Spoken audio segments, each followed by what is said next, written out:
So my name's James Abrogenia, currently 20 years old, formerly from Chicago, Illinois, stationed out here in San Diego, California. I could say where it all started for me was probably around, I want to say 8 years old, because that was when my uncle actually gave me a Sony PSP. It was one of those fat ones. And on it, it had this save file for this game called Midnight Club 3 Dub Edition. And at the time, I didn't really know what it was.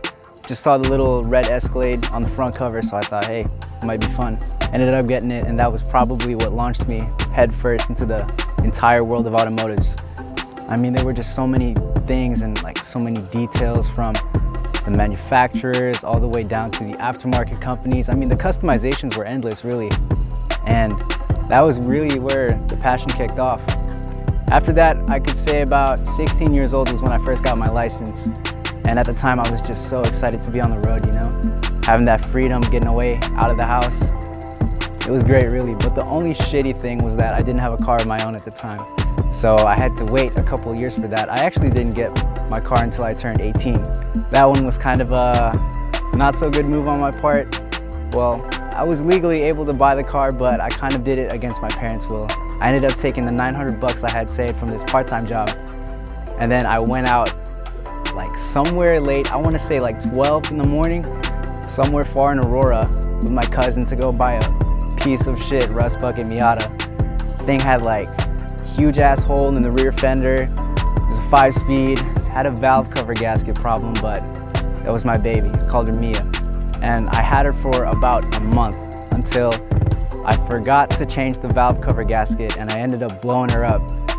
And the funny thing was I actually ended up blowing her up in my high school parking lot. Like, it happened on the road, and of all the places for it to just was right next to my old high school, like where I had just graduated. So my friend and I at the time, we pushed it into the parking lot, and that was that. But I learned so much from that car in terms of driver handling, in terms of the FR platform, how to downshift, how to rev match.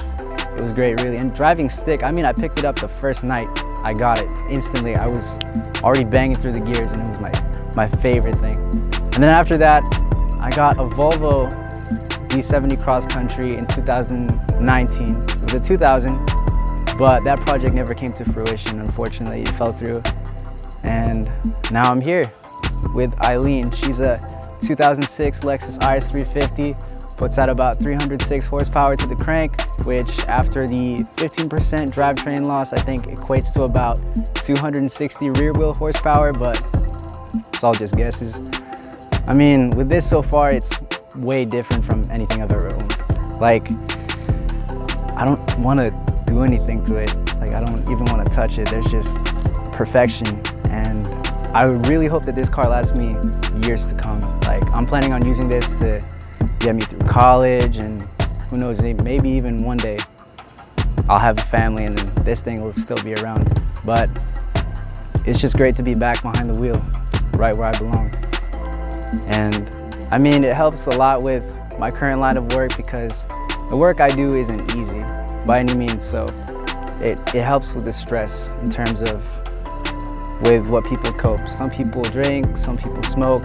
I go for long drives. There is nothing more satisfying than being on the road and leaving behind all the bullshit, all the problems, all the stress that fades away. Whenever I'm behind the wheel, there's only two things that matter: me and the road. And there is nothing more peaceful than that.